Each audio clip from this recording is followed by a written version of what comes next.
জয় যিশু সবাইকে। প্রভুকে ধন্যবাদ। প্রভু মহান, প্রভু সর্বশক্তিমান। তিনি আরো একটিবার আমাদেরকে একত্র হতে সাহায্য করেছে। তাই প্রভু আমি তোমায় ধন্যবাদ দিই। আজকের এই পবিত্র বাক্য প্রভু, আজ তোমার দাসের মাধ্যমে আমরা যে খাদ্য পেলাম তার জন্য আমি তোমাকে ধন্যবাদ করি প্রভু। এই সুন্দর সময় প্রভু তুমি যে খাদ্য প্রভু আমার মধ্য হইতে প্রভু তুমি দিয়েছো প্রভু, আমি তোমাকে ধন্যবাদ দিই এবং সেই বাক্যকে তোমার চরণ তলে রাখি প্রভু। তুমি আশীর্বাদ করো পরমেশ্বর, সেই বাক্য যেন পিতা আজ যারা এখানে উপস্থিত আছে পিতা প্রত্যেকের হৃদয়ে যেন গাঁথতে পারে পিতা, এবং সেই বাক্যের দ্বারা পিতা আমরা যেন আরো একটু পিতা সেই বিজয়ের দিনের জন্য পিতা আমরা প্রস্তুত হতে পারি পিতা। তুমি আমাদেরকে আশীর্বাদ করো এবং নম্রতার সহিত যেন আমরা সেই খাদ্যকে পিতা গ্রহণ করতে পারি। তোমার অনুগ্রহ আশীর্বাদ দিয়ে পরিপূর্ণ করে রেখো পিতা। এই সুন্দর সময় পিতা আমার ওষ্ঠাধরকে তোমার চরণ তলে রেখে ক্ষুদ্র বিনতি প্রার্থনা যীশু খ্রিস্টের পবিত্র আত্মার নামে চাইলাম। তুমি শুনলে আর স্বর্গ রাজ্য থেকে তা কার্য করলে। আমেন।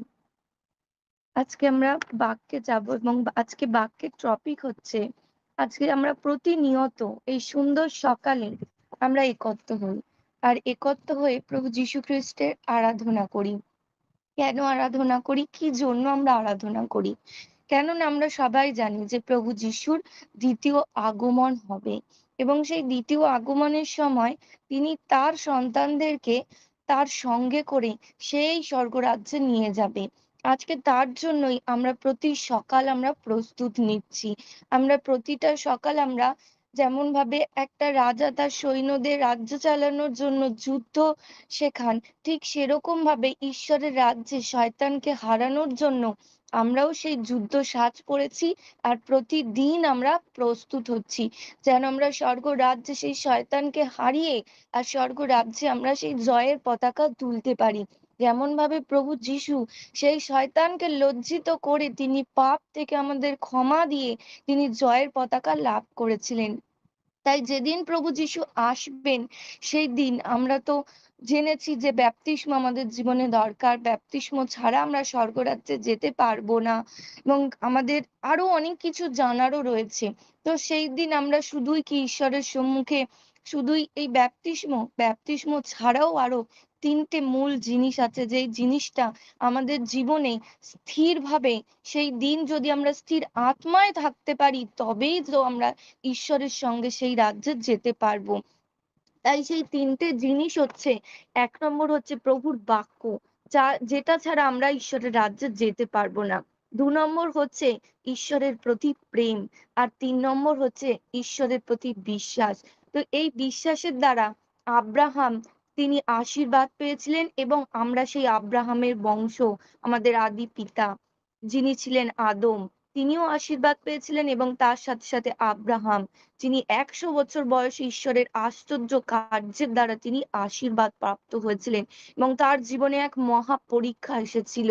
তিনি কিন্তু সেই প্রভুর বাক্য এবং ঈশ্বরের প্রতি প্রেম এবং ঈশ্বরের প্রতি বিশ্বাস, এই তিনটের দ্বারা তিনি জয়ের পতাকা লাভ করেছিলেন, তিনি আশীর্বাদ পেয়েছিলেন। তাই আজকে সেই ঈশ্বরের বাক্যে যাব। প্রথমেই প্রভুর বাক্য আগে আমরা পড়বো, তারপর ঈশ্বরের প্রতি প্রেম, তারপর ঈশ্বরের প্রতি বিশ্বাস এবং তারপর জানবো মহাপরীক্ষা কি ছিল। তাই প্রথম যোহন 1 অধ্যায় 1 পদ পড়ো।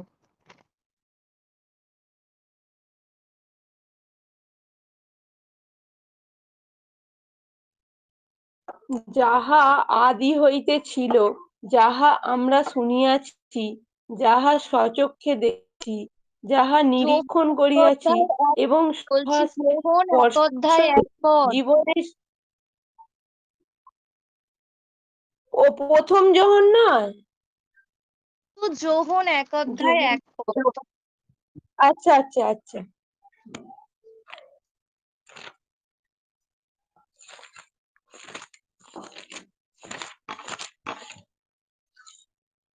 আদিতে বাক্য ছিলেন এবং বাক্য ঈশ্বরের কাছে ছিলেন এবং বাক্য ঈশ্বর ছিলেন।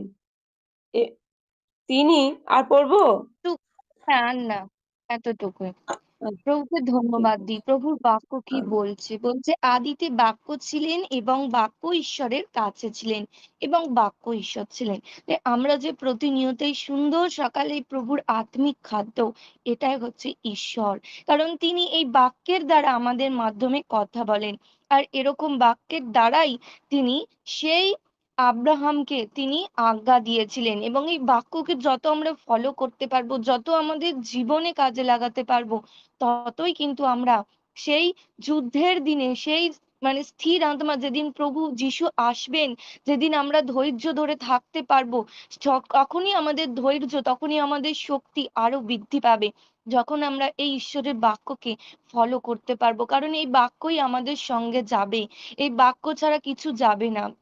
আমরা দেখেছি যখন আমাদের সেই কবর দেয়া হয়, যখন বেরিয়াল দেওয়া হয়, তখন ঈশ্বরের বাক্য কিন্তু সেই প্রার্থনা সহকারে তখন সেখানে যায়। আর সেই প্রার্থনার দ্বারা, ঈশ্বরের এই বাক্যের দ্বারা আমরা কত সান্ত্বনা পাই। অনেক পরিবার আছে যারা ভেঙে পড়ে, যাদের পরিবার থেকে এরকম একটা মানুষ যে ঈশ্বরের কাছে চলে যায়, কিন্তু ঈশ্বর তখনও সেই বাক্যের দ্বারাই আমাদেরকে সান্ত্বনা দেয়। আবার যখন আমরা কঠিন মুহূর্ত, কঠিন পরিস্থিতির মধ্যে পড়ি, তখনও এই বাক্য আমাদের মানে সঙ্গে থাকে। তাই আমরা এই পৃথিবীতে এসেছি কিছু নিয়ে, কিন্তু কেউ আসেনি এবং কিছু নিয়েও যেতে পারবো না। কি নিয়ে যেতে পারবো? ঈশ্বরের বাক্য, যা আমাদের সঙ্গে থাকবে, যে বাক্যের মাধ্যমে আমরা ঈশ্বরের ধন্যবাদ দিতে পারবো। ঠিক সেই দিনও, যেদিন প্রভু যীশু আমাদের কাছে আসবেন, সেই দিন এই প্রভু যীশুর বাক্য, এই তিনটে জিনিস আমাদের জীবনে যেন থাকে। কারণ তখন আমরা কিসের অনুগামী, কি দেখবো, কি শুনবো, কি বুঝবো, তা কোথা থেকে পাবো? কিন্তু আজকের এই পবিত্র বাক্য, পবিত্র বাইবেল আমাদের সঙ্গে আছে বলে আজকে আমরা জানতে পেরেছি ঈশ্বর কে, আমরা কি করে নির্মাণ হয়েছি, আমাদের প্রত্যেকের সৃষ্টিকর্তা কে, তাকে কেমন দেখতে ছিল, তার কটা হাত ছিল, কটা পা ছিল, সমস্ত কিছু আজকে আমরা জানতে পেরেছি। আগে আমরা কি জানতাম? ওই পাথরের মূর্তিটার মধ্যেই হয়তো ঈশ্বর আছে, কিন্তু সেই ধারণাটা আজকে আমাদের ভুল ছিল। আজ আমরা গীত সঙ্গীতে ১১৫ অধ্যায়ে পড়লাম যে তাদের কর্ণ থাকতে তারা শুনতে পায় না, তাদেরও নাসিকা আছে, কিন্তু সেখান দিয়ে ঘ্রাণ পাওয়া যায় না। তাই ঈশ্বর যে জীবন্ত, তিনি নিরাকার, তাকে আমরা কেউ দেখতে পাই না, কিন্তু আমরা বুঝতে পারি যে প্রভু যিশু আমাদের প্রত্যেকের মধ্যে আছে। আর সেই আছেটা কোথায়? এই পবিত্র বাক্যের মাধ্যমে, যে বাক্য আমরা প্রতিদিন এই ওষ্ঠাধরে পাঠ করে চলেছি এবং ঈশ্বরের ধন্যবাদ করে চলেছি। তিনি এই বাক্যের মাধ্যম দিয়ে আমাদের সঙ্গে প্রতিদিন কথা বলছেন।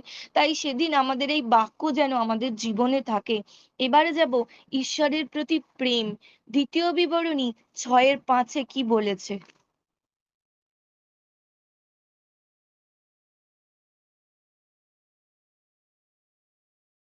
আর আর তুমি তোমার সমস্ত হৃদয়, তোমার সমস্ত প্রাণ ও তোমার সমস্ত শক্তি দিয়া আপন ঈশ্বর সদাপ্রভুকে প্রেম করিবে। আমেন।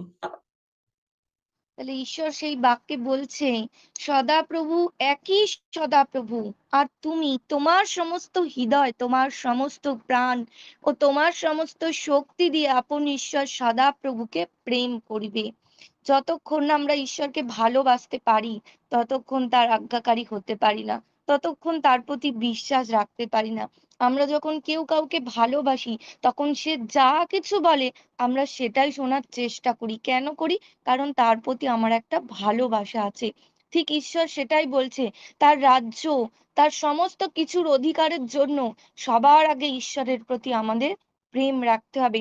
সব মানুষের থেকেও আগে প্রভু যিশুকে ভালোবাসতে হবে, কারণ তিনি আমাদের জন্য নিজের প্রাণকে দিয়ে গেছেন, এবং তিনি বলছেন আমরা যেন আমাদের সব শক্তি দিয়ে প্রভু যিশুকে ভালোবাসতে পারি। তাহলেই কিন্তু আমাদের জীবনে সমস্ত পরীক্ষা, এরকমই একটা কঠিন পরীক্ষা আমরা শুনবো যেটা ঈশ্বর দ্বারা হয়েছিল, কিন্তু যদি আমাদের সেই প্রেম, সেই বিশ্বাস ঈশ্বরের প্রতি আর ঈশ্বরের সেই বাক্য আমাদের জীবনে থাকে, তাহলে আমাদের সফলতা নিশ্চিত। কারণ প্রভু যিশুর বাক্য সেটাই বলে। তাই আমরা এবারে জানবো বিশ্বাস। মার্ক ৯-২৩ পদ।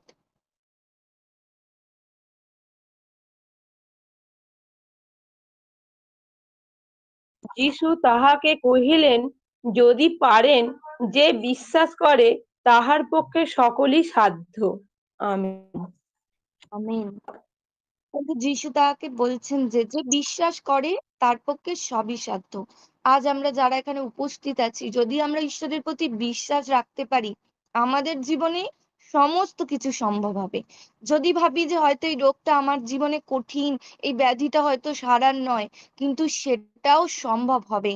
কেননা প্রভু যিশু তার বাক্যে বলেছে, তার ওষ্ঠাধর দিয়ে যা কিছু বাক্য আজ পর্যন্ত এই পবিত্র বাইবেলে নির্গত হয়েছে, প্রত্যেকটা বাক্য ফলিত হবে। কারণ তিনি বলেছেন পৃথিবী, সূর্য, চন্দ্র সমস্ত কিছুর লোপ হবে, কিন্তু ঈশ্বরের বাক্যের লোপ হবে না। তাই ঈশ্বরের বাক্য, যেই বাক্য আমাদের জীবনে থাকবে, সেই বাক্য বলছে যে বিশ্বাস করে তাহার পক্ষে সকলই সাধ্য, যদি আমরা প্রভু যিশুতে বিশ্বাস রাখতে পারি। ঠিক এরকমই একটা পরীক্ষা আমরা জানবো।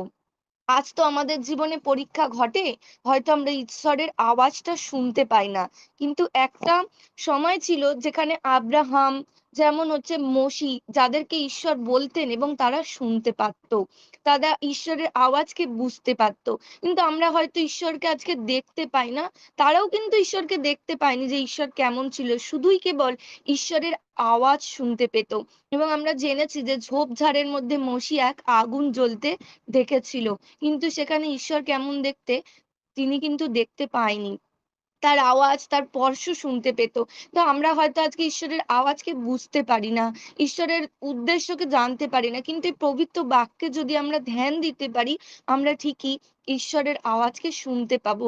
ঠিক তেমন ভাবেই একজনের জীবনে এরকম একটা মহা পরীক্ষা এসেছিল, এবং সেই পরীক্ষা যে কত কঠিন, আজকে আমাদের জীবনেও সমস্যা আসে, কখনো আর্থিক, কখনো শারীরিক, অনেক রকম সমস্যা আসে। কিন্তু আমরা যখন আমাদের সন্তানদের কখনো কিছু হয়, তখন কিন্তু আমরা ভেঙে পড়ি। আমাদের নিজেদের কিছু হলে হয়তো অতটা ভাঙি না, যতটা সন্তানের কিছু হলে চিন্তা করি। ঠিক সেরকমই এক পরীক্ষা এক ব্যক্তির জীবনে হয়েছিল।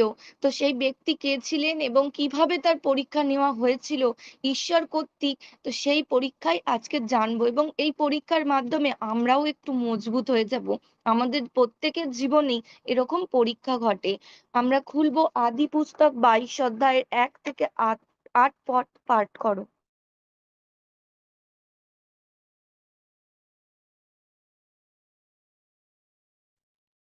এই সকল ঘটনার পরে ঈশ্বর আব্রাহাম পরীক্ষা করিলেন। তিনি তাহাকে কহিলেন, হে আব্রাহাম। তিনি উত্তর করিলেন, দেখুন এই আমি। তখন তিনি কহিলেন, তুমি আপন পুত্রকে, তোমার অদ্বিতীয় পুত্রকে, যাহাকে তুমি ভালোবাসো, সেই ইসাককে লইয়া মরিয়া দেশে যাও, এবং তথাকার যে এক পর্বতের কথা আমি তোমাকে বলিব, তাহার উপরে তাহাকে হোমার্থে বলিদান কর। পরে আব্রাহাম পত্রুসে উঠিয়া গর্দ সাজাইয়া 2 জন দাস ও আপন পুত্র ইসহাককে সঙ্গে লইলেন, হোমের নিমিত্তে কাষ্ঠ কাটিলেন, আর উঠিয়া ঈশ্বরের নির্দিষ্ট স্থানের দিকে গমন করিলেন। তৃতীয় দিবসে আব্রাহাম চক্ষু তুলিয়া দূর হইতে সেই স্থান দেখিলেন। তখন আব্রাহাম আপন দাসদিগকে কহিলেন, তোমরা এই স্থানে গর্দ সহিত থাকো, আমি ও যুবক আমরা ওই স্থানে প্রণিপাত করি, পরে তোমাদের কাছে ফিরে আসিব। তখন আব্রাহাম হোমের কাষ্ঠ লইয়া আপন পুত্র ইসহাকের কন্ধে দিলেন, এবং নিজ হস্তে অগ্নি ও খড়গ লইলেন। পরে উভয়ে একত্রে চলিয়া গেলেন। আর ইসহাক আপন পিতা আব্রাহামকে কহিলেন, হে আমার পিত। তিনি কহিলেন, হে বৎস, দেখো এই আমি। তখন তিনি কহিলেন, এই দেখুন অগ্নি ও কাষ্ঠ, কিন্তু হোমের নিমিত্তে মেষ শাবক কোথায়? আব্রাহাম তো কহিলেন, আর বৎস, না, এতটুকুই, ঈশ্বর। এতটুকুই, ও আর পড়তে হবে না। হুম। Amen, amen. আমরা দেখতে পাচ্ছি 22 অধ্যায়ের ওপরে একটা কালো বর্ডার দিয়ে লেখা আছে কি, আব্রাহামের মহাপরীক্ষা। এবং ওই পরীক্ষা কার দ্বারা হয়েছিল? ঈশ্বরের দ্বারা। ঈশ্বর তাকে বলছেন, হে আব্রাহাম। আব্রাহাম উত্তর করছে, দেখুন এই আমি। তখন ঈশ্বর বলছে, তুমি আপন পুত্রকে, তোমার অদ্বিতীয় পুত্রকে, যাহাকে তুমি ভালোবাসো, সেই ইসাককে লইয়া মরিয়া দেশে যাও, আর তথাকার যে এক পর্বতের কথা আমি তোমাকে বলিব, তাহার উপরে তাহাকে হোমার্থে বলিদান করো। ঠিক আমাদের প্রত্যেকের জীবনে হয়তো এরকম কিছু পরীক্ষা আমাদের প্রত্যেকের জীবনে থাকে। কখনো সন্তানের মাধ্যম দিয়ে হয়তো সেই পরীক্ষা আসে, কখনো আমাদের নিজেদের আর্থিক, এবং কখনো পারিবারিক, যে কোনো একটা থেকে আমাদের জীবনে শারীরিক, অর্থনৈতিক যা কিছু হোক না কেন, আমাদের জীবনে এরকম পরীক্ষা ঘটে। কিন্তু ঈশ্বরে যদি আমরা বিশ্বাস রাখতে পারি, তাহলে আমাদের পক্ষে, কারণ প্রভু যীশু বলেছে, যদি বিশ্বাস করো তাহলে সকলই সম্ভব। তাই আমাদের যদি বিশ্বাস, ঈশ্বরের প্রতি প্রেম আর ঈশ্বরের বাক্য, এই তিনটে জিনিস যদি আমাদের জীবনে থাকে, তাহলে আমাদের জীবনে ঠিক এরকম পরীক্ষা থেকে জয়লাভ করা সম্ভব। এবং আব্রাহাম কিভাবে জয়লাভ করেছিল, সেখানে তো প্রভু ঈশ্বর, মানে প্রভু যীশু নিজে সেখানে পরীক্ষা নিচ্ছেন। ঠিক নতুন এবং আদির সঙ্গে কতটা মিল আছে। আমি এর আগে যে বাক্যগুলো পড়েছি সেটা নতুন নিয়ম থেকে পড়েছি, এখন যেটা পড়ছি সেটা আদি থেকে পড়ছি। তাই সবকিছু যে ঈশ্বরের সৃষ্টি এবং প্রভুর বাক্য যে কতটা বিশ্বস্ত, তা কিন্তু এই পরীক্ষার দ্বারা প্রমাণিত। আজ আমাদের জীবনেও পরীক্ষা আসে, তখন আমরা কি করব? আব্রাহাম কি করেছিল? ঈশ্বরের কথা অনুযায়ী সে কার্য করেছিল।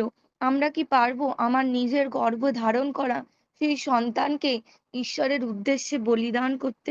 আমরা বলিদান বলতে বুঝি, আজকের দিনে অনেক জায়গায় হয় পশু বলিদান, হয়তো কোনো মানে শাক সবজি এইসব বলিদান করা হয়।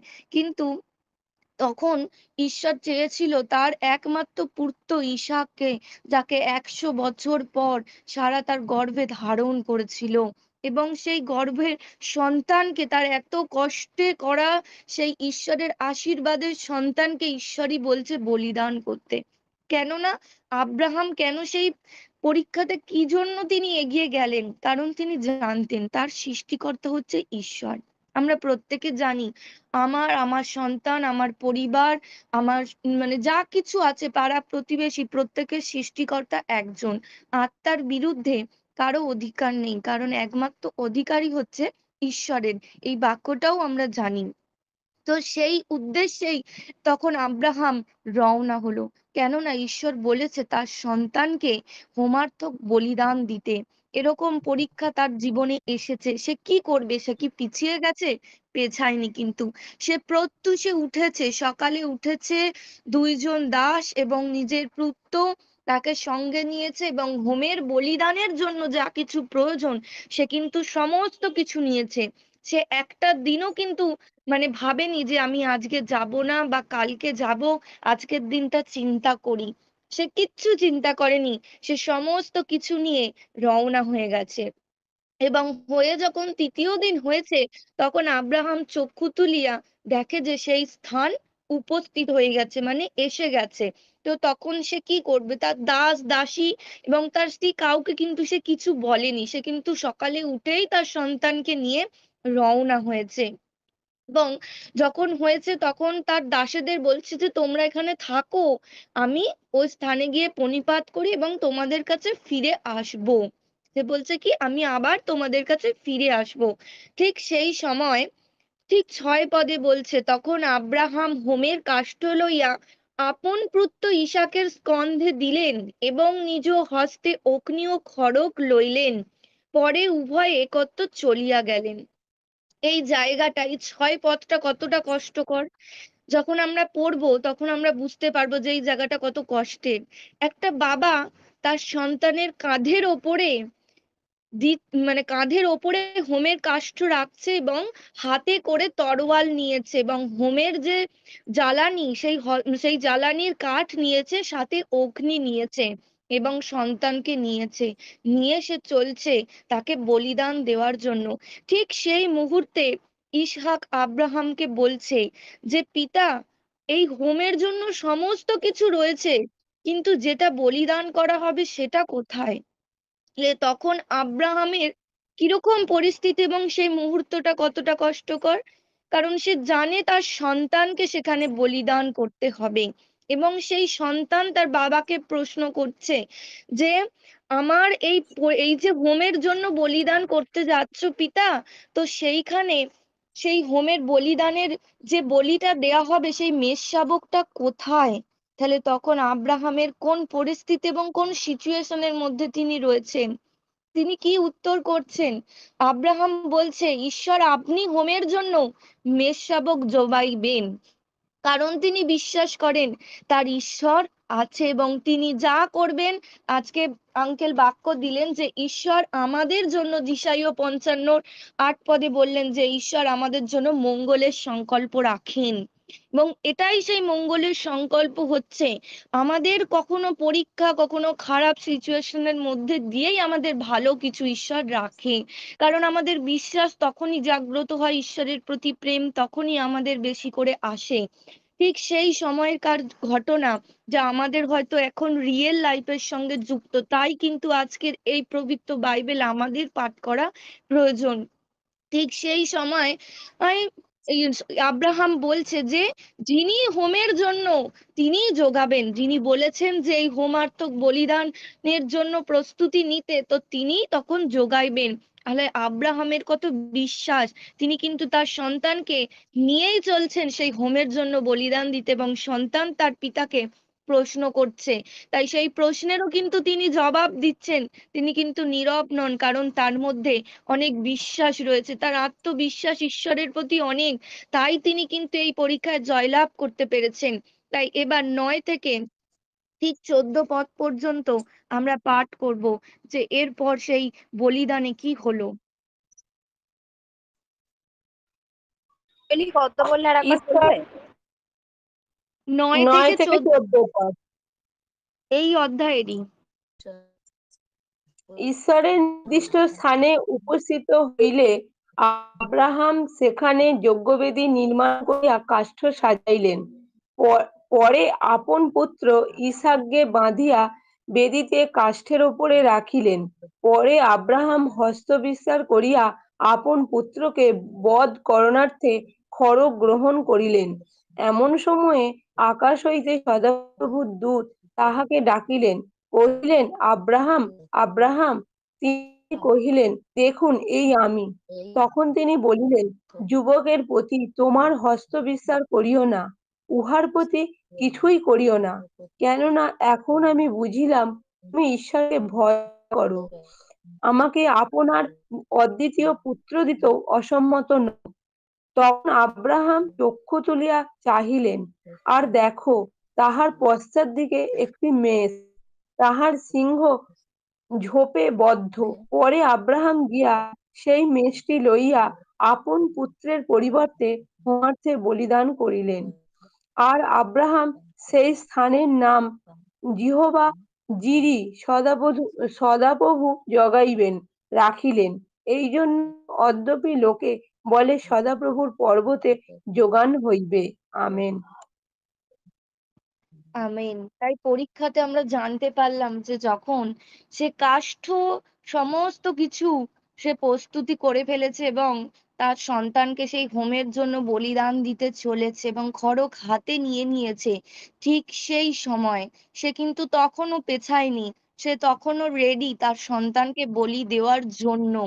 ঠিক সেই সময় ঈশ্বর বলছে যে আব্রাহাম, আব্রাহাম, আব্রাহাম 3 বার ডাক দিচ্ছে। তখন তিনি কইলেন, দেখুন এই আমি। তখন আব্রাহাম কি বলছে? এই আমি। তাহলে ঈশ্বর আমাদের জীবনে যখন পরীক্ষা নেবে, ঠিক আমাদেরকেও এরকমই প্রস্তুত থাকতে হবে। তাই আমরা কখনো পরীক্ষাতে কখনো পিছিয়ে যাব না, কখনো ঈশ্বরের প্রতি বিশ্বাস থেকে সরে যাব না। কারণ তিনি বলেন তিনি সবার সৃষ্টিকর্তা এবং তিনি মঙ্গল আমাদের জন্য রেখেছেন। আমাদের শেষ ফল অবশ্যই আছে, তা অনিশ্চিত নয়, এটা নিশ্চিত যে আমাদের শেষ ফল তিনি দেবেন। আর শেষ ফল এটাই যে ঈশ্বরের আশীর্বাদ, তা থেকে কেউ আমাদের কখনো বঞ্চিত করতে পারবে না। ঠিক সেই সময় যখন ঈশ্বর আব্রাহাম, আব্রাহাম বলে ডাক দিচ্ছে, তখন আব্রাহাম বলছে এই আমি। তখন ঈশ্বর বলছে, যুবকের প্রতি তোমার হস্ত বাড়িও না, কেননা উহার প্রতি তুমি কিছুই করিও না, কেননা এখন আমি বুঝিলাম যে তুমি ঈশ্বরকে ভয় করো। ঠিক আমাদের জীবনেও এরকম পরীক্ষা ঘটে, তাই ঈশ্বরের গৌরবের জন্য। আমাদের জীবনেও সমস্যা আসে ঠিক ঈশ্বরের এই গৌরব করার জন্য, এবং ঈশ্বরের প্রতি আমাদের বিশ্বাসটা যাতে দৃঢ় হয় তার জন্য। যদি আমরা ঈশ্বরে বিশ্বাস রাখতে পারি, আমরাও আব্রাহামের মতো ঠিক জয়ী হব। ঠিক সেই সময় ঈশ্বর বলছে যে তুমি আমাকে কতটা ভয় করো এবং কতটা আমার প্রতি তোমার বিশ্বাস, কতটা ভালোবাসা, তা কিন্তু এখান থেকেই ঈশ্বর প্রমাণ পেয়ে যায়। আমাদের জীবনেও যখন এরকম ঘটনা ঘটে, আমাদের এই সমস্যা, আমাদের এই কান্না, আমাদের এই ঈশ্বরের প্রতি ভালোবাসাই কিন্তু বুঝিয়ে দেয় যে আমরা কতটা প্রভু যিশুকে বিশ্বাস করি, কতটা ভালোবাসি। যখন আমাদের জীবনে তাড়না ঘটে, যখন আমাদের পরিবাররা আমাদেরকে তাড়না দেয়, যখন আমাদের পাড়া প্রতিবেশীরা দেয়, আমরাও যদি ঈশ্বরে বিশ্বাস রাখতে পারি, ঠিক আমাদেরও জয়লাভ নিশ্চিত রয়েছে। তাই তিনি তখন ঈশ্বর আব্রাহামকে বলছে যে তুমি আপনার অদ্বিতীয় পুত্র দিতেও অসম্মত নও। তাহলে তিনি কতটা ঈশ্বরকে ভালোবাসেন, তাই না তিনি তার সন্তানকে বলিদান দিতে গেলেন। আমাদেরও ঠিক এরকমই ঈশ্বরকে ভালোবাসতে হবে, যার টানে তিনি একবার বলবেন আমরা যেন সেই কাজটা করতে পারি।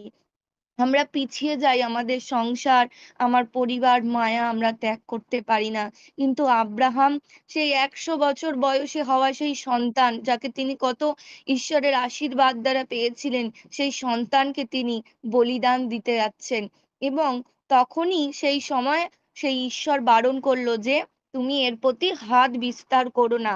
এবং সেই সময় হোমের জন্য তিনি মেষ শাবকও প্রভু ঈশ্বর দিয়ে দিলেন। সেই মেষ শাবক তখন বলিদান করলে এবং আব্রাহাম সেই স্থানের নাম রাখলো জিহোবা জিরি। তাহলে ঈশ্বরের জিহোবা নামটা সদাপ্রভু। তিনি যে বলেন সদাপ্রভু ইহা কথা বলেন, এই কথাটার যে কতটা সত্য এবং কতটা আহ মানে ফলিত, সেটা আজকে আমরা বুঝতে পারলাম যে ঈশ্বর যোগাইলেন। আজকে আমাদের জীবনেও সমস্যা আসে, তাই আমরা ভাঙবো না, আমরা আব্রাহামের প্রতি বিশ্বাস রাখবো। তিনি যোগাবেন, তিনি কিভাবে কি করবেন তিনি জানেন। কারণ আমরা পরীক্ষার জন্য সবসময় প্রস্তুত, এবং তিনি আমাদের সমস্ত কিছু তিনি জানেন। তেনার প্রতি কতটা ভালোবাসা আমাদের রয়েছে, আমরা শুধু এটাই দেখে যাব, ঈশ্বরের প্রতি প্রেম, ঈশ্বরের প্রতি বিশ্বাস আর তার বাক্য, এই তিনটে জিনিস নিয়ে আমরা চলবো। ঈশ্বর বাকিটা কাজ ঈশ্বরের হাতে থাকবে। আব্রাহামও ঠিক সেটাই করেছিলেন। ঈশ্বর আজ্ঞা করেছিলেন, আব্রাহাম গিয়েছিলেন। ঈশ্বর যেমন বলেছেন তিনি তেমন করেছেন, কারণ ঈশ্বরের প্রতি তার ভালোবাসা, বিশ্বাস ছিল। এবং শেষ পর্যন্ত সেই হোমে তার সন্তানদেরকে বলিদান দিতে হয়নি, সেখানে মেষ শাবক ঈশ্বরই জুগিয়ে দিয়েছিলেন। কারণ সদাপ্রভু যোগাইবেন, সেই জায়গার নাম আব্রাহাম রেখেছিলেন যে জিহোবা জিরি, সদাপ্রভু যোগাইবেন। এবং তারপরে আমরা পড়বো 14 থেকে 18 পদ পর্যন্ত, লাস্ট পদ আমরা পড়বো। থেকে পড়বো। 15 থেকে 18।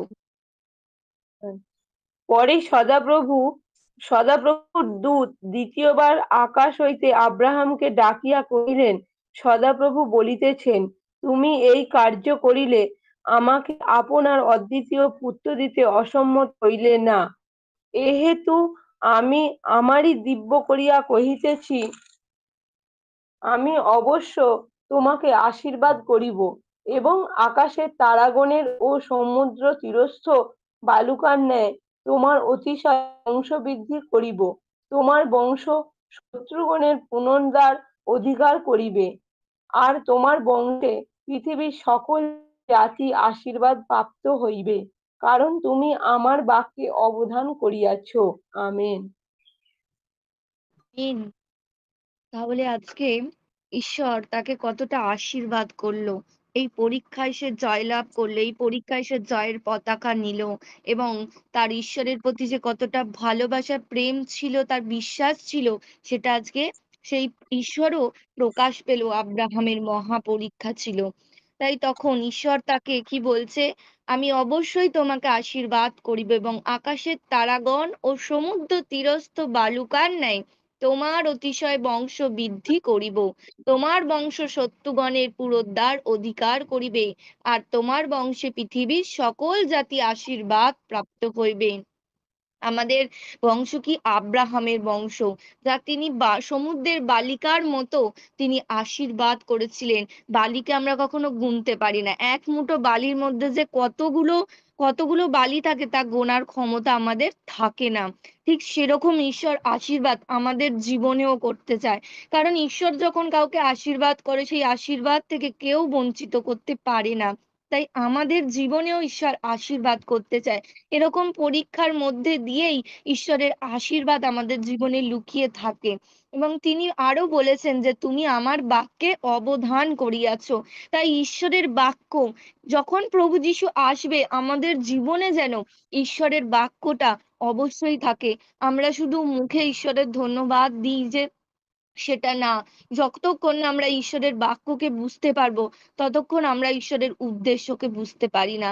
যতক্ষণ না ঈশ্বরের এই বাক্যকে আমরা ফলো করতে পারবো, পড়তে পারবো, ততক্ষণ কিন্তু আমরা সেই ঈশ্বরের উদ্দেশ্য অবধি পৌঁছাতে পারি না। যত আমরা এই বাক্যকে পড়ি, এই যে আমরা বলি আমরা প্রতিদিন বাক্যকে ধ্যান দিই, এর মাধ্যমে কিন্তু একটু একটু করে আমরা ঈশ্বরের রাজ্য কেমন, আমাদের চলাফেরা কেমন হওয়া উচিত, আজ যদি গোটা পৃথিবীর মানুষ প্রকৃত বাইবেলকে ফলো করতে পারতো, আমাদের পৃথিবীটা হয়তো এত তাড়াতাড়ি ধ্বংস হয়ে যেত না, এত তাড়াতাড়ি নষ্ট হয়ে যেত না। আজ আমরা শুনতে পাচ্ছি, আমরা এখানে সামান্য হয়তো প্রভাব পড়ছে। আমরা দেখেছি আজ থেকে প্রায় 2-3 দিন আগে আমি দেশে ছিলাম, তখন জলকম্প হচ্ছিল। কিন্তু মায়ানমার আরো অনেক অনেক জায়গায় সেখানে ভূমিকম্প হয়েছে, বড় বড় বিল্ডিং ভেঙে পড়ে গেছে, কত ধ্বংস হয়েছে। ঈশ্বরের বাক্য যা যা বলছে সেটাই। তাই আজকে পৃথিবী ধ্বংসের দিকে, মুখের দিকে চলে গেছে এবং ঈশ্বরের আগমন সন্নিকট হয়ে আসছে। তাই আমাদের প্রত্যেককে প্রস্তুত নিতে হবে। যেমন ভাবে আমাদের জীবনে ব্যাপতিস্মের প্রয়োজন, কারণ ব্যাপতিস্ম ছাড়া আমরা স্বর্গরাজ্যে যেতে পারবো না। সেখানে আমাদের নাম লিখিয়ে নিতে হবে। শুধু কি নাম লেখালেই হয়ে গেল? না, এই তিনটে জিনিস আমাদের জীবনে থাকতে হবে। কারণ ঈশ্বরের বাক্য বলে তখন ঈশ্বর আসবেন এই তিন জিনিস নিয়ে, তবেই আমরা ঈশ্বরের সম্মুখে দাঁড়াতে পারবো। এই তিনটে জিনিস নিয়েই প্রভুর প্রতি সেইখানে দাঁড়াতে, তবেই আমি বলতে পারবো আমি প্রভু যিশুকে ভালোবাসি। কারণ ঈশ্বরের বাক্য আমার জীবনে আছে, ঈশ্বরের ভালোবাসা আমার জীবনে আছে, ঈশ্বরের বিশ্বাস আমার জীবনে আসে। যেমন ভাবে আব্রাহাম সেই প্রমাণ করে দিয়েছিলেন যে তিনি ঈশ্বরকে কতটা ভালোবাসেন। তাই এরকম পরীক্ষার মধ্যে দিয়েই যখন আমরা যাব, তখন যেন আমরা ঈশ্বরের বাক্য, ঈশ্বরের প্রতি প্রেম এবং ঈশ্বরের প্রতি বিশ্বাস রেখে এগিয়ে যেতে পারি। আজকের এই পর্যন্তই। তো প্রত্যেককে ধন্যবাদ জানাই এতক্ষণ উপস্থিত থাকার জন্য। আজকে ঈশ্বরের এই বাক্য যেন প্রত্যেকের জীবনে কার্যকারী হতে পারে এবং প্রত্যেকেই যেন প্রভু তোমার সেই দ্বিতীয় আগমনে, প্রভু আমরা যারা রয়েছি প্রভু এবং যারা তোমার সন্তান হওয়ার এখনো অধিকার পায়নি প্রভু, তুমি তাদেরকেও অধিকার দাও। তারাও যেন তোমার রাজ্যে যেতে পারে প্রভু। যেন স্থির ধৈর্য সহকারে পিতা আমরা তোমার দ্বিতীয় আগমন পর্যন্ত স্থির আত্মাতে থাকতে পারি প্রভু। যেমন ভাবে তুমি আব্রাহামকে পরীক্ষা নিয়েছিলে প্রভু, সে হারেনি প্রভু, সে তোমার নামে জয়লাভ করেছিল। আর আমরাও যেন জয়লাভ করতে পারি। তাই প্রভু তোমায় ধন্যবাদ জানাই। এই বাক্য প্রত্যেকের অন্তরকে প্রভু যেন ছুঁয়ে যায় প্রভু। আর প্রত্যেকে যেন এই বাক্যকে প্রভু অনুসরণ করে প্রভু তোমার সেই রাজ্যে আমরা প্রত্যেকে অধিকার পেতে পারি প্রভু। তুমি আশীর্বাদ করো। তোমায় ধন্যবাদ দিই। প্রার্থনা যীশু খ্রিস্টের পবিত্র আত্মার নামে চাই প্রভু। তুমি শুনলে আর রাজ্য করলে। আমেন। আমি আমিন। সুন্দর হয়েছে কুহেলি, খুব ভালো হয়েছে, ধন্যবাদ প্রভুকে। খুব সুন্দর হয়েছে কুহেলি। ধন্যবাদ। আর একটা কথা, আজকে শেষ প্রার্থনা করার আগে একবার ওই কি মাসিমণিটার নাম ভুলে গেলাম, যা গীতা মাসিমণির গীতা মেয়ের গীতা জন্য, মাসিমণি। হ্যাঁ, একবার গীতা মাসিমণির মেয়ের জন্য প্রার্থনা হবে। আর একবার আমরা সবাই একটু নীরব হয়ে মৌ মাসিমণির বাবা, যিনি আমাদের মধ্যে নেই কিন্তু তিনি ঈশ্বরের কাছে আছেন এটা আমরা বিশ্বাস করি, তাই ওনার আত্মার শান্তি কামনা করে আমরা দুটো প্রার্থনা করব, তারপর শেষ প্রার্থনা হবে।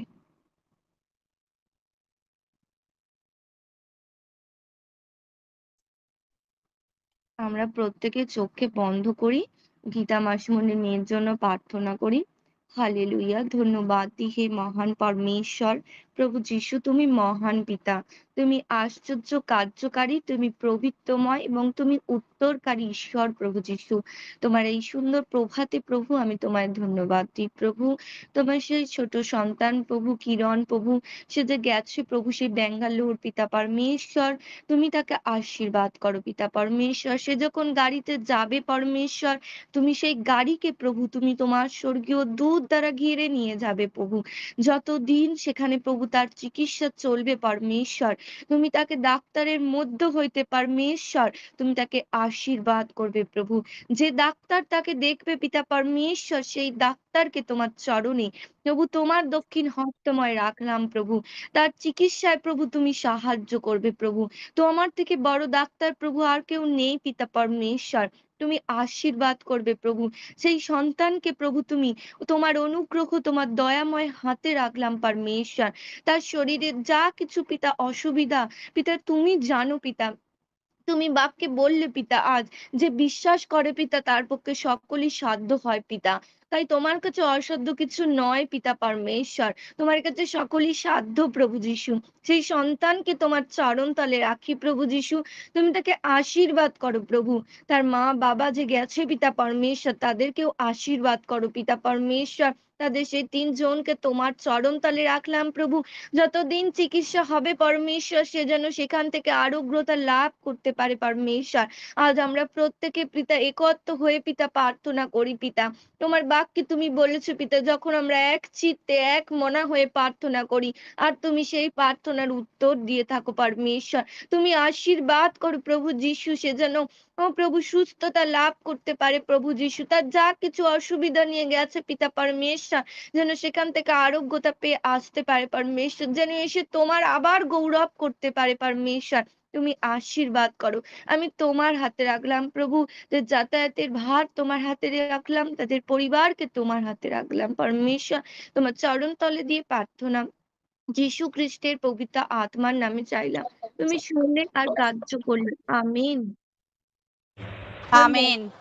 মৌমাছি মনে বাবার জন্য প্রার্থনা করবো। হালেলুয়া! ধন্যবাদ, ধন্যবাদ হে মহান পরমেশ্বর, প্রেমী প্রভু যিশু, আমি তোমায় ধন্যবাদ দিই পরমেশ্বর। বিনতি প্রার্থনা করি প্রভু যিশু, তুমি মহান পিতা। পিতা তুমি বাক্যে বলেছো পিতা, আত্মা থাকতে তার উপরে কারো অধিকার থাকে না প্রভু। কারণ তুমি আমাদের প্রত্যেকের সৃষ্টিকর্তা ঈশ্বর প্রভু। আমরা যতদিন পিতা পরমেশ্বর এই পৃথিবীতে তুমি পাঠিয়েছো পিতা, প্রত্যেককে ততদিনই আমরা অধিকার থাকতে পারি পিতা। তাই তোমায় ধন্যবাদ দিই পিতা, তোমার সেই পবিত্র বাক্যের জন্য পিতা। আজ সেই দাদু হয়তো আমাদের মধ্যে নেই পিতা, কিন্তু তুমি বাক্যের দ্বারা প্রভু আমাদেরকে বুঝিয়ে দিয়েছো পিতা।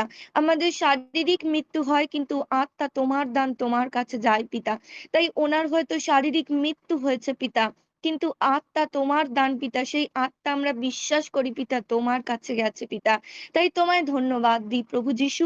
তুমি আমাদেরকে সান্ত্বনা দিয়েছো, যে আমরা যখন আবার সেই রাজ্যে যাব পিতা, আবার আমাদের সেই সব পরিবার পরিজনদের সাথে পিতা আমাদের আবারও দেখা হবে পিতা। তাই তোমায় ধন্যবাদ দিই পিতা, সেই বাক্যকেও পিতা আজ তুমি আমাদেরকে সবসময় বাক্যের মাধ্যমে বুঝিয়েছো সত্য, এবং সেই সত্য যে কতটা আমাদের জীবনে সান্ত্বনা, সেটাও তুমি দেখিয়েছো প্রভু যিশু। আমি তোমায় তার জন্য ধন্যবাদ দিই প্রভু। সেই দাদুর আত্মাকে তোমার চরণ তলে রাখি। আমরা বিশ্বাস করি পরমেশ্বর তিনি তোমার কাছে সুস্থ আছে, ভালো আছে এবং তোমার আরাধনার মধ্যে আছে পিতা। হয়তো তিনি তোমায় জানতেন না পিতা, কিন্তু এখন যখন তিনি সেখানে গেছেন পিতা, এখন তোমায় চিনতে পেরেছে, জানতে পেরেছে পরমেশ্বর। তাই তোমায় ধন্যবাদ দিই প্রভু যিশু। আমরা যেন প্রভু এই শারীরিক থাকতে থাকতেই প্রভু আমরা যেন প্রত্যেকে তোমাকে জানতে পারি প্রভু। আজ সেই পরিবারকেও তুমি মনোনীত করো প্রভু। তাদের সেই সন্তান পিতা, তাদেরকেও তুমি মনোনীত করে নাও পিতা। তাদের সেই পরিবারের যারা আজ মনোনীত হয়নি পিতা, তুমি তাদেরকেও মনোনীত করো। তারাও যেন পিতা সেই রাজ্যে গিয়ে ওনার সাথে পিতা আবার আমরা একত্র হতে পারি পিতা। তাই ওনার আত্মাকে তোমার চরণতলে রাখলাম প্রভু যিশু। তুমি সেই আত্মাকে আশীর্বাদ আশীর্বাদ করো, শান্তি দাও পিতা। তিনি এ পৃথিবীতে অনেক কষ্ট পেয়ে গেছে পিতা, কিন্তু তুমি তাকে প্রভু যখন তোমার করে নিয়েছো প্রভু যিশু, তুমি তাকে সুস্থ সবল রাখবে পিতা এবং তোমার আরাধনার মধ্যে রাখবে পিতা। সেই আত্মাকে পিতা তুমি শান্তি দেবে প্রভু যিশু। যে আত্মা পিতা এই জগতে শান্তি পায় না পিতা, কিন্তু তোমার কাছে অনেক শান্তি আছে, তোমার কাছে অনেক শক্তি আছে পিতা। তাই তোমার চরণ তালে রাখলাম পিতা। সেই দাদুর আত্মাকে প্রভু তুমি শান্তি দিও, তার পরিবারকে তুমি আশীর্বাদ করো, তার পরিবারকে তুমি মনোনীত করো পিতা পরমেশ্বর।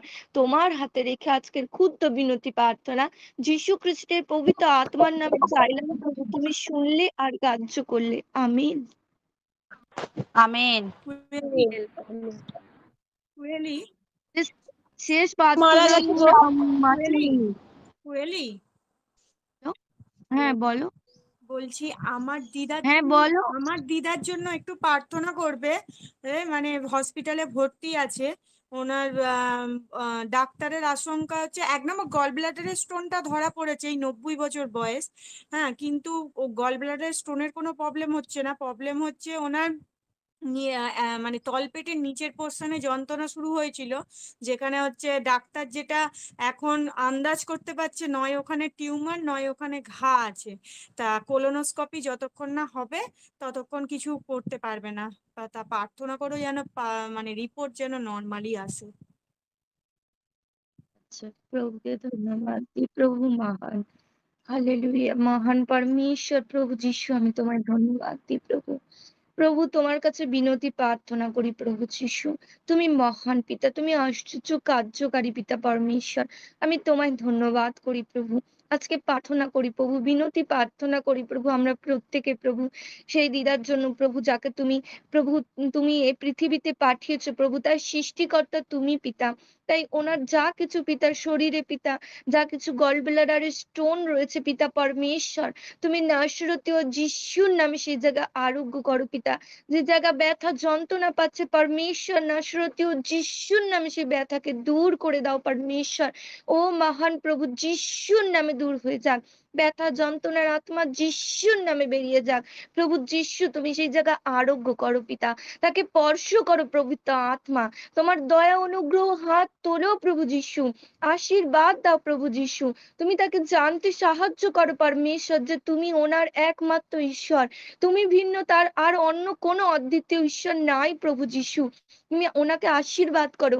ওনার যে রিপোর্ট হবে পিতা পরমেশ্বর, ডাক্তার যা কিছু আশঙ্কা করছে পরমেশ্বর, তাকে তুমি বিনষ্ট করো প্রভু যিশু। তুমি সেই রিপোর্টকে সুন্দর হতে পিতা সাহায্য করো, আশীর্বাদ করো প্রভু যিশু। সেই রিপোর্ট যেন সুন্দর হতে পারে প্রভু যিশু, সেই রিপোর্ট যেন ভালো আসে প্রভু যিশু, সেই রিপোর্ট যেন নর্মাল হয় প্রভু যিশু। তুমি আশীর্বাদ করো সেই রিপোর্টকে পিতা এবং তার জীবন আত্মাকে পিতা তোমার চরণ তলে রাখলাম। আমাদের বিশ্বাস প্রভু যিশু যে তুমি সমস্ত কিছু তুমি সুন্দর রাখবে এবং ওনাকে তুমি সুস্থতা দিয়ে পিতা আবারও গৃহে পৌঁছাতে সাহায্য করবে এবং উনি যেন তোমার এসে গৌরব করতে পারে প্রভু, তোমায় জানতে পারে প্রভু, তুমি সেই আশীর্বাদ করবে। তাই ধন্যবাদ দিয়ে তোমার চরণ তলে ওনার জীবন আত্মা রেখে প্রার্থনা যীশু খ্রিস্টের পবিত্র আত্মার নামে চাইলাম পিতা। তুমি শুনলে পিতা, স্বর্গ রাজ্য থেকে তা গ্রহণ করলে। আমিন, আমিন, আমিন। বাস, শেষ প্রার্থনা করো। প্রভুকে ধন্যবাদ। প্রভু মহান, প্রভু সর্বশক্তিমান। প্রভু তুমি আমাকে মনোনীত করেছো শেষ প্রার্থনার জন্য প্রভু, তোমায় লাখো কোটি ধন্যবাদ। আজকে এই সুন্দর দিন দিয়েছো প্রভু, এই সুন্দর দিনে প্রভু আজকে পবিত্র বচন আমাদের দিয়েছো প্রভু। আর এই বচন আমাদের জীবনে, আমাদের পরিবারে যত অনলাইনে ভাই বোনদের জীবনে প্রভু আশীর্বাদে আশীর্বাদে পূর্ণতা দেবে প্রভু, তোমায় ধন্যবাদ দিই। Hallelujah, hallelujah, praise the lord. Father তোমায় আমি ধন্যবাদ দিই, তুমি রাজার রাজা, প্রভুর প্রভু, আশ্চর্য মন্ত্রী, সনাতন পিতা, শান্তিরাজ ঈশ্বর, বিক্রমশালী পিতা, তোমায় আমি ধন্যবাদ করি, ধন্যবাদ করি প্রভু। শুরু শেষ তোমার হাতে ছিল প্রভু, তোমার মহিমা গৌরব দিয়ে প্রভু তোমার প্রশংসা হয়েছে প্রভু। যা কিছু প্রভু আজকের আত্মিক খাদ্যের প্রয়োজন ছিল প্রভু, যে দাসের মাধ্যম দিয়ে তুমি দিয়ে গেছো প্রভু। হ্যাঁ পিতা, তুমি বাক্যে বলেছো প্রভু আমাদের পথ আর তোমার পথ প্রভু এক নয় প্রভু। তুমি আমাদের মঙ্গলময় ঈশ্বর প্রভু, তুমি সেই পথ আমাদের দেখিয়ে দিয়ে গেছো প্রভু। তুমি নিজে কষ্ট করেছো প্রভু, নিজে সহ্য করেছো প্রভু, আর সেই পথকে আমাদের মঙ্গলের জন্য রেখে গেছো। হ্যাঁ পিতা, তোমার সেই পথে যেন প্রভু আমরা মঙ্গলের জীবনের পথ যেন আমরা দেখতে পেয়েছি প্রভু। তুমি আশীর্বাদ করো প্রভু চলার পথকে প্রভু, আশীর্বাদ করো প্রভু, আমাদের সঙ্গে থেকো প্রভু। তুমি বারবার বলেছো ভয় করি না। হ্যাঁ পিতা পরমেশ্বর, তোমার যে মেয়ে প্রভু তুমি বাক্য দিয়ে দিতে সাহায্য করেছো প্রভু, সেই মেয়েকে তুমি আরো আরো আরো আশীর্বাদ করো, আরো বলবান করো, শক্তিশালী করে গড়ে তোলো প্রভু। ওই বাক্যের মাধ্যম দিয়ে প্রভু যেন তোমার চরণতলে আমরা সদা সর্বদা প্রভু আমরা বিশ্বাসের জায়গায় থাকতে পারি প্রভু, প্রেম নিয়ে যেন চলতে পারি প্রভু, আর তোমার বাক্য নিয়ে যেন আমরা হাঁটতে পারি প্রভু। জীবন চলার পথকে প্রভু আমাদের আশীর্বাদ করো প্রভু, সেই বাক্য প্রভু আমাদের জীবন্ত প্রভু, কার্য সাধক প্রভু তুমি বলেছো প্রভু, তার জন্য তোমাকে আমি ধন্যবাদ করি প্রভু। তোমার এই পবিত্র বচন বলে প্রভু আমরা জগতের মধ্যে যে ক্লেশ যন্ত্রণা পাই প্রভু, তুমি বলেছো তোমরাও জগৎকে জয় করবে। হ্যাঁ পিতা, আজকে শয়তান লজ্জিত হবে আর তোমার নাম উচ্চে থাকবে প্রভু, তার জন্য ধন্যবাদ দিই। তুমি আমাদের বেষ্টনকারী ঢাল প্রভু, তুমি আমাদের মস্তক উত্তোলনকারী ঈশ্বর, তুমি আমাদের কোনোদিনও লজ্জিত হতে দেবে না। পিতা পরমেশ্বর, তোমায় আমি ধন্যবাদ করি তোমার এই বচন দ্বারা প্রভু, যেমন অব্রাহামের পরীক্ষা নিয়েছিলে প্রভু, আমাদের মধ্যে যা কিছু পরীক্ষা আসুক প্রভু, সেই পরীক্ষা তুমি সামনে তুমি ঢাল হয়ে থাকো প্রভু। আমরা বিশ্বাস করি প্রভু তোমার গৌরব দিয়ে প্রভু, তোমার যেন আমরা সদা সর্বদা সাক্ষীর কাঠগোড়ায় দাঁড়াতে পারি। ও পিতা পরমেশ্বর, তোমায় আমি লাখো কোটি ধন্যবাদ করি প্রভু। আজ যত সন্তান তোমার অনলাইনে বসেছে প্রভু, প্রত্যেকের জীবনে প্রত্যেকের পরিবারের প্রত্যেককে তুমি মনোনীত করে প্রভু তুমি আপন করো প্রভু। যে তোমার দ্বিতীয় আগমন আসছে প্রভু, সেই আগমন পর্যন্ত প্রভু যেন আমরা স্থির হয়ে থাকতে পারি প্রভু।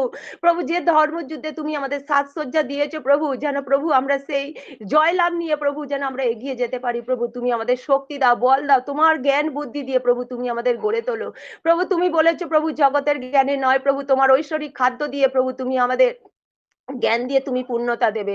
হ্যাঁ পিতা পরমেশ্বর, তোমার পবিত্র আত্মায় তুমি আমাদের সদা সর্বদা ছুঁয়ে আছো প্রভু।